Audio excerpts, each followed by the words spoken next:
Giving is essential for fostering a sense of community, empathy, and social responsibility. It benefits those in need but also promotes a positive and interconnected society.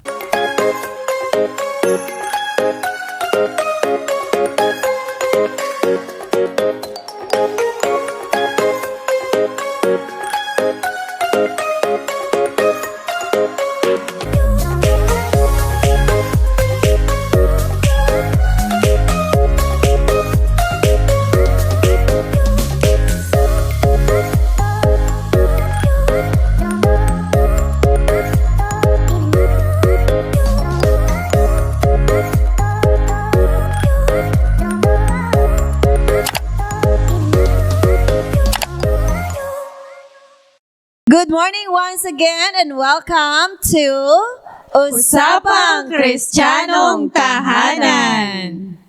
Good morning sa inyong lahat. Kamusta ang ating buong isang linggo na nakalipas? Masaya naman po, masaya. Masaya. Ako laging excited. Gusto ko lagi Sabado. Ay, alam mo ba? December na! Oh, December 2 today. Yes. Happy December. Yes! Kaya pala malamig na yung paligid. Oo. Alam mo ba ang pinaka napapag-usapan at meron, o kayo, ano ba nare-recall nyo kapag December? Ako talaga favorite na month ko is December. Ay, bakit? Simula po nang nagtrabaho ako, Ma'am Shi. Ang daming Ay, alam pera. na this.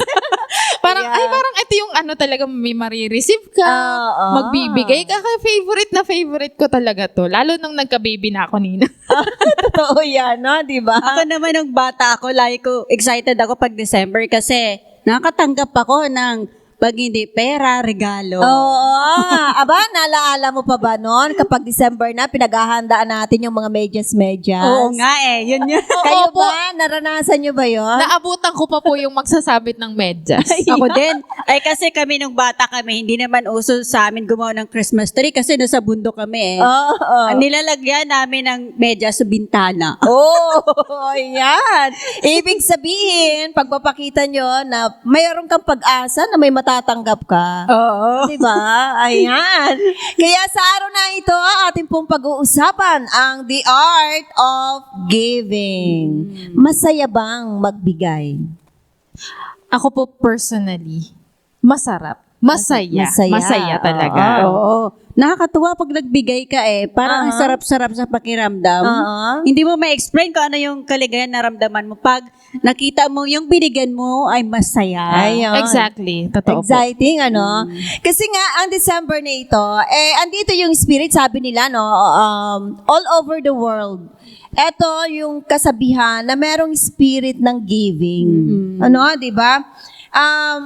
Siyempre, siguro nga dahil holidays o Christmas season, ang tanong, tuwing December lang ba? Tuwing Christmas season lang ba yung giving? Ano sa palagay nyo? Yun ang ating pag-uusapan ngayon. Oo. Hindi lang kasi 12 months ang isang taon. Oo. So, December, papatak na ika-12. So, hintayin pa ba natin yung ika-12 months para Ayan. lang doon sa giving? Kaya nga pipigilan ko yung sarili ko, ipon-ipunin ko muna. Pag naipon, malaki na, no? Sige, sa December na lang. Pero, yun nga ang magandang tanong. Tuwing December lang ba tayo nagbibigay? Yes, yung feeling, alam mo, iba yung excitement, ano? Excited ka, uy, may marireceive ako at the same time magbibigay ako. Kaya lang, sabi nga natin, tuwing December mo lang ba pwedeng ma-feel yan? Oo. Diba? So, yun yung ating pag-uusapan ngayon. Yes. So, the spirit should extend beyond seasons. No? Hindi dahil season ngayon ang bigayan. Ngayon natin raramdamin. Tama ba yun? Ngayon natin i-feel. Dapat pala ito'y ma-cultivate, continuous sa isipan natin. Sabi nga, araw-araw dapat may bigayan. Oo. Araw-araw, Pasko. Pasko, yung sabi nga nila. Pero ito ba, ano sa inyong understanding? Kapag nagbigay ka, limited ba ito sa material lang o ano ba? May mga bagay kasi na hindi material ang need mo eh. Mhm. Emotionally, you need support. Oo. Oo. So, hindi lang sa material, pwedeng emotional, pwedeng spiritual. Yes. Yes. Kaya nga, atin po nga alamin sa araw na ito, some ways in which the art giving can be applied within the family. Within the family context. Para matutunan din syempre ng mga bata na kapag nagbigay ka, ay hindi lang material na bagay. And hindi dahil may gusto kang ma-receive din. Oo. Diba? Kasi masarap magbigay, may ine-expect ka in return. Yun ang uso eh. Pero No? masakit kapag di ka Masakit. naka-expect. Ayan, dapat mawala yung expectation. Oh. Ano ba yung pwede natin in a family context? Ano ba yung pwede pa nating mai-provide o maibigay? Since we're going to talk about the art of giving. Sige nga, please. Emotional support. O, emotional Kailangan support. nating Paano ba ito? ibigay. Oo. Oo. Paano ba ito ibibigay, ang emotional support? Ay maraming paraan din. Pero isa dito, giving emotional support involves active listening. So kailangan pakinggan mo kasi meron tayo, minsan may sinasabi yung anak natin, tapos, ay teka lang, wag mo na akong kausapin at ako'y may Wag ka ginagawa muna maingay. pa. Paano, ikaw Oo. halimbawa, bilang isang nanay, paano ba magbibigay ng active listening ears sa iyong anak? In my experience, si Zoe kasi at this age, 3 years old, Oo. Mami, laging ganun. Kahit ang dami mong ginagawa. So, kahit na maiinis ka na dahil paulit-ulit, sige lang, yes, opo, oo, that's ano. So, ganun lang sagot ng sagot kahit hindi mo Yes. naiintindihan. So, ibig Yes. sabihin, ibinibigay mo talaga yung time mo. No? Kapag may sinabi o tumawag, magbibigay ka ng attention. Oo. Using 2 ears and then yung focus. That's active listening. Oh, bukod dyan, pwede rin po nating ibigay yung providing encouragement sa ating mga anak.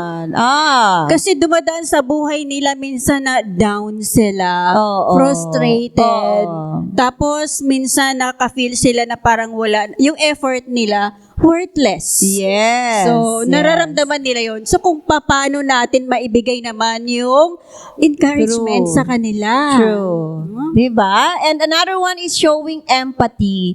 Hindi lang pala tayo mahal namin mga tagapanood at tagapakinig. Hindi lang tayo nakikisimpatiya, kundi yung empathy. Ibig sabihin, raramdamin natin, uunawain natin kung ano yung pakiramdam nila, no? Diba? So, sabi nga ng marami, pasukin mo kung ano yung pakiramdam niya para mas fully maintindihan. Oo, yung kailangan Diba? makarelate ka talaga dun sa kanyang Yes. nararamdaman.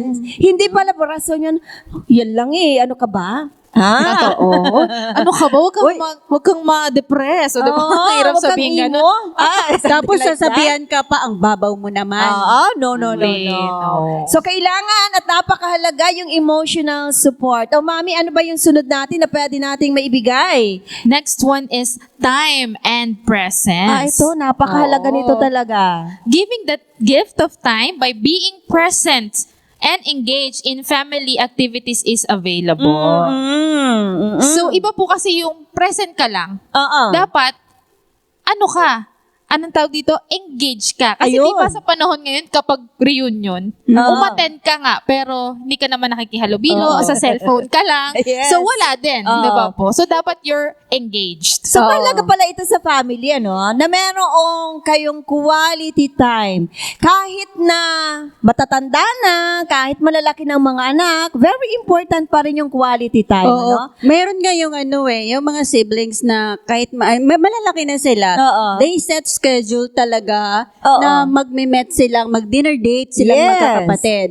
At yung, kung andun yung parent nila, nagsiset talaga sila ng mga ganon. At para take lang note. for, for communicating each other. Ganun lang. ba kayo, Ate Ma'am Shi? Ngayon, ganun ba kayo? Noon, nung kami, magkakasama pa. Ngayon Yung kasi magwatak-watak malalayo-layo na na. kami. Through Zoom na lang.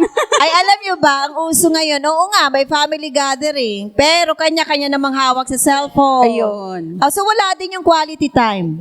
Ay, kahit po sa bahay. Oo. O yan, lahat kayo magkakasama sa bahay. Magkakaharap. Kanya-kanyang upo. kanya-kanyang place, kanya-kanyang hawak ng cellphone, hindi na nag-uusap yung members ng family. So, Correct. paano ba yun ma-overcome? Ano po? At talagang may rules kayo kung kailangan natin ng quality time, remove lahat ng mga Yes. gadgets na yan, magkwentuhan tayo, o kamusta ikaw anak, kamusta ikaw, and ganito. So quality time ang napakahalaga. Minsan ginawa ko yan sa bahay. Yes. Ano yung, okay, mag-set ako ng oras. 6 to 7, no cellphone. It's our family time. Oh, Let's tama. sit down, Tama, talk about tama. whatever happened to you today. Kung meron kayong sasabihin, then you can express Totoo it. yan. Maganda yan. Oo. Oo. So Pero ito, hindi yun continuous. Kasi sabihin, may thesis ako, may research ako.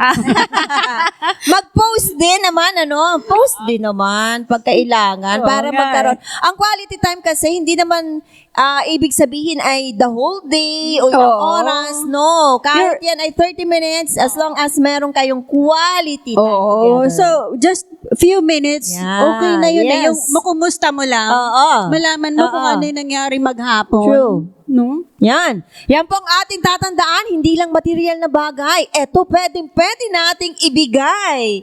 Lalo na sa ating sambahayan. Di ba? Sa loob ng tahanan. Ang pangatlo is act of kindness. Aba, ibig sabihin, nagkukulang tayo sa act of kindness ba sa loob ng Kaya tahanan? Kaya Paano ba ito? Paano ba ito, itong act of kindness? Small acts of kindness within the family such as helping, ito na, calling the attention of mga anak at mga partner natin sa buhay. Ang kailangan natin ay tulong-tulong sa gawaing tahanan. Ayan pala ay act of kindness. No, di ba? Hindi pwedeng sasabihin, pagod kasi ako, kauwi ko lang. Ay, kalimitan kasi, di ba, tayong mga nanay. Kahit na pagod, pag uwi ng tahanan, tuloy ang Diretso. gawain. Oo. Di ba? Walang pagod-pagod. Oo. So, yung act of kindness sa pamagitan ng simpleng pagtulong sa mga gawaing tahanan, nako, malaking bagay ito na naibibigay nyo. Oo. Diba? Pero ang hirap po, lalo sa kabataan ngayon, ang Oo. hirap hanapin sa kanila yung routine sa bahay. Oo. Ang dami nilang kadahilanan. Saka yung magkusa ba? Ano? Yes. Totoo. Mga Kaya- anak, ako, calling your attention, ha? Pwede nyo maibigay ito, alam nyo, tuwang-tuwa ang magulang, di ba? Kapag merong initiative, kahit simple lang yung ginawa nyo, appreciated much talaga yan Oo. ng mga magulang. At para din siguro talagang mostly sa mga kabataan ngayon, kailangan talaga i-impose mo talaga yung rules kasi pag kusa-hintayin mo, mukhang maghintay ka ng matagal. Mukhang next year pa, no? Oo, mukhang puputi na yung buhok mo, wala pa yung kusa. No? Yes, yes. Siguro isang tip na ibibigay ko, set schedules. Oo. Para ma-oblige sila gawin yung mga bagay na dapat nilang gawin pag meron silang True. schedule na dapat tuparin. At habang lumalaki syempre ang mga anak at ang bawat maging tayong magulang, magkaroon na ng initiative, nagmamature dapat, hindi na kailangang disusi. Oo nga eh. Hindi na si Ayan, Susi. diba? No, at isa pa syempre, connected dito sa act of kindness, kapag gumawa naman sila ng pagtulong, ng kabutihan, appreciate naman natin. Oo nga. Yes. Oh, diba? Appreciation and gratitude. We need to express it. Kagaya ng mga nakalipas sa mga segment na napag-usapan natin, napakahalaga po ito. Hindi ibig sabihin, alam naman yan. Hindi na. Oo, natural naman yan. Oo. Matik na yan. Mga ganun. Yes, Oo. mahalaga din na marinig ng ating asawa, ng ating mga anak na a-appreciate sila. Oo. Diba? Para po maging malinaw. So, Yes. bigay tayo ng sample.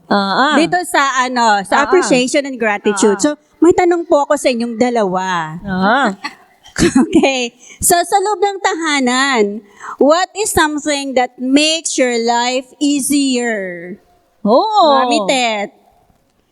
Ako, what makes my life easier is yung may kutuwang ka sa lahat ng bagay. Hindi lang in terms of mag-provide sa family, kundi yung mismo sa loob ng tahanan. May maglalaba, may instead na ikaw makapagpahinga Totoo ka.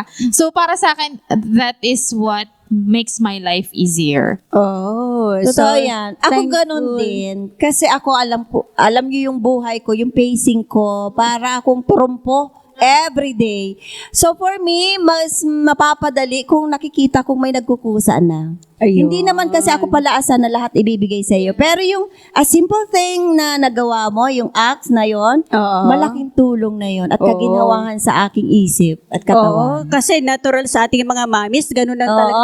Natural Oo na sa nga. atin yung parang trumpo pag umikot eh. Ganun ata tayo talaga ginawa ni Oo, Lord. yun talaga yung pagkakagawa sa atin ng binigay Panginoon. sa atin ng Panginoon, ano? Lalo na mga working mommies tayo, yung alam na natin yung oras pa uwi, di ba? True. Yung 1 hour before alis ka sa work mo, Oo. umiikot na yung utak mo, ano bang next na gagawin mo? Pagdating mo ng bahay, ano ba yung Totoo sunod yan. na gagawin Ako napapansin ko, pagka time out ko sa school, ayan, umaandar na anong gagawin ko pagdating sa bahay. Habang nasa biyahe, yun ang iniisip. At Diba? tayo nga daw po yung timeline natin pabalik eh. Kasi for example, papasok tayo ng 8.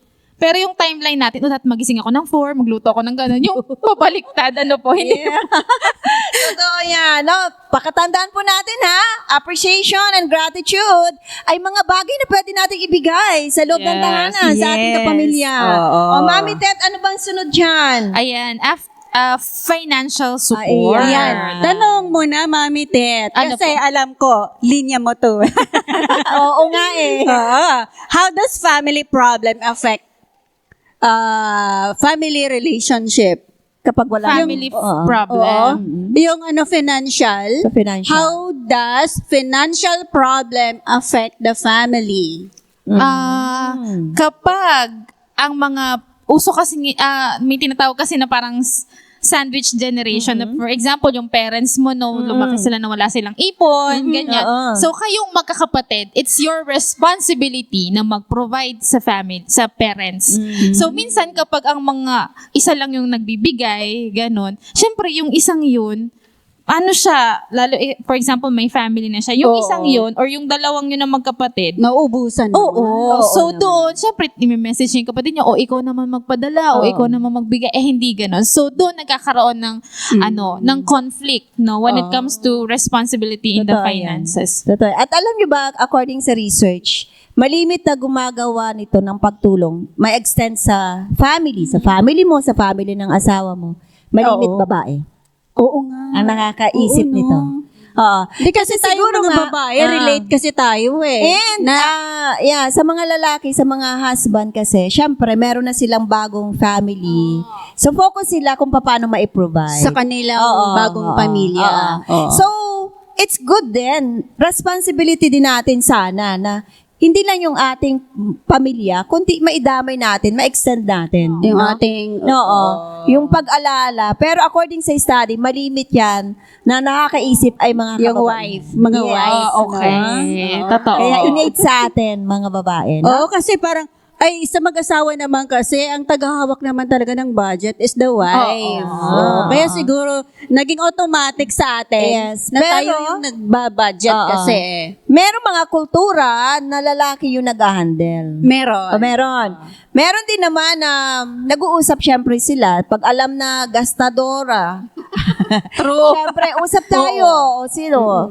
Ay, syempre, dapat accept mo din yun kung alam mo yung kahinaan mo pagdating sa Oo. pera. Kaya may mga couple talaga na kung sino yung mas knowledgeable paghawak Yes. ng budgeting Oo. is kung hindi kayo capable sa wife, si Oo. husband talaga din ang Oo. nagmamanage. At isa ding paalaala naman, kung ang mga wife naman ang nag-handle, naghahawak ng pera, wag naman tukod to the max ang ibibigay mo sa iyong asawa. Oo nga. Kung nagre-remit naman sa iyo yan, wag naman, pamasahin mo ito lang, pagkasyahin mo ha, ang pagkain ito, wag naman gano'n. Kawawa. Bigyan naman ng pang Yeah, parang or Pangayaan mo din naman siyang makaipon ng galing sa kanyang income. Di ba? Hindi lahat ay tayo. Oo, tama. Yes, Mami Bing, ano ang sunod natin dyan sa financial support? Education and guidance. Ayan. Kailangan talaga natin ito. Lalo Oo. na sa ating tahanan nag-uumpisa ang edukasyon. True. Kaya napakahalaga mga nanay at mga tatay to educate hindi lang ang ating mga pamilya, hindi lang mga anak, maging yung ating sarili. Oo. Diba? Bigyan naman natin ng panahon. Oo, totoo. Isama natin na bibigyan natin ng regalo yung sarili natin. I-educate natin. O kasi hindi naman natin maibibigay sa ating mga anak yon kung hindi mismo galing sa atin. Exactly, oo. Yes. So mayroon lang akong gustong i-share. Nabasa ko to sa Facebook. No? At nung binasa ko, nagustuhan ko yung message. Kaya tinake note ko talaga siya. At gusto ko rin i-share ngayong umaga. Sabi dito, a good education begins at home. Yes. You cannot blame a school for not nurturing values in your child that you have not instilled. Naku, 100% naniniwala ako 100%. dyan. Diba? Kaya nga lang, naku mga mahal naming mga tagapanood, huwag nyo na pong ugaliin na kapag may nangyari sa school, agad ang ibiblame ay ang paaralan. Ang teacher. Ang teacher, particularly sa behavior ng anak, ng bata. Ano? So- Instead na ganun yung gawin natin, balik tayo, ano kayang meron sa pamilya? Oo nga. Diba? Dapat laging ganun yung naging kaisipan, Oo, no? Hindi yung sugod ka kaagad dun sa school, hanapin yung advisor. I take note, hindi naman mga yaya o nani ang ating mga school teachers Exactly. at principal. Okay? So, ating pong part yan. Ano po? Huwag nating i-blame. Pero isa sa ating pwedeng maibigay sa loob ng tahanan at na-extend sa komunidad ay ang guidance at education. Yes. Ang education na ito, hindi po ito kailangan mag-enroll. Yung Oo. simpleng ma-educate mo, giving Yes. you knowledge, ideas, that is simply educating, no? Yan talaga strong Others. foundation talaga na mag-umpisa sa tahanan eh. Oo. Totoo yan. Mami Ted, ano yung kapito natin? The 7th one is celebrating achievements. Ito gusto ko talaga to. Yan. Oo, yung bang kahit hindi naman malaki yung achievement, kahit maliit Oo, na achievement, oo, you oo. celebrate it with the family. Kahit nga magluto ko ng isang kilong spaghetti, di parang celebration na sa Filipino Oo. family. Yes, At saka yes. nung nagbigay ng achievement na yon, parang proud din siya sa sarili. Oh, Wow! They appreciated. Ay, Parang napasaya ko yung aking pamilya. Yeah, at isang bagay, halimbawa, yung maliliit nating anak, merong naitulong, accomplishment yun sa kanya, imagine, appreciate natin. That's Yes. accomplishment. Pero Mami May, meron pa akong katanungan. How does celebrating achievements promote positive behavior? Yes. So ito, pag sinelebrate nyo, ni-recognize nyo ito, ibig sabihin na po-point out yung kanyang attitude, yung kanyang behavior. And at the same time, na ipapaliwanag mo, alam mo anak, binigyan ka ng Diyos ng ganyang talino, ng ganyang skills, ibig sabihin, kaya mo. Na-strengthen. And instead na ang maitanim sa isipan ng bata, ang galing ko. Okay. But ang ma-instill sa kanya is, wow, I will use these skills, these abilities na pinagkaloob sa akin ng Panginoon. Okay. Parang lalo pa siyang magsumikap, I'll do better next time. Yes. Next time, bibigay ko yung best ko kasi alam ko, ipinagkaloob ito sa akin ng Diyos. Oo, kayang-kaya ko Ayun. pala. Ganun, no? Oo. Ganda so, pala. sa pag-recognize, sa pag-celebrate ng achievements, dapat ang Diyos po ang napapapurihan. Ayun. Hindi yung may katawan na gumawa. Yes. Dahil, ito, very common ito sa amin, na kapag merong na-achieve, ibig sabihin, anak, nirewardan ka ng Diyos. Sa effort mo, sa iyong mga ginawa sa buhay. Kaya let us celebrate. Let us Ayun. thank God. So kung ikaw yun, ganun, ang sarap sa pakiramdam, no? Oo. So instead na yabang, ang mapuno sa isipan ng tao, Oo. ng anak, ng asawa, ay hindi. Praising God. Yes, Oo. yes. Yun ang dapat, no? Alright. And lastly, na nais po namin ma-share sa inyo, sa aming mga ka-UKT, forgiveness and understanding. Ito ba, nangyayari pa ba sa loob ng tahanan? Napakahalaga ito na regalo. Oo. Imaginein mo kung walang understanding sa loob ng tahanan. And walang forgiveness. Yes. Di ba There's sama-sama always kayong conflict. walang imikan? Yes, totoo po Oo. yan. Imaginein mo yung sarili nyo, yung tahanan nyo na puro blaming. Oo. Ha, di ba? Sisihan? Oo. Sigawan? Oo. At ang masakit pa nun, yung anak mo masama ang loob sa'yo, At sinisisi oo, ka, galit oo. sa'yo. Ay, yung sakit nun, ano? Yeah. Oo, kaya may tanong ako. Sige. Must I forgive if a person continues to hurt me? Come again? Must I forgive if a person or sa loob ng tahanan continues to hurt me? Sa iyo, mami. Ako po, sabi kasi sa Bible, ano, Mm-mm.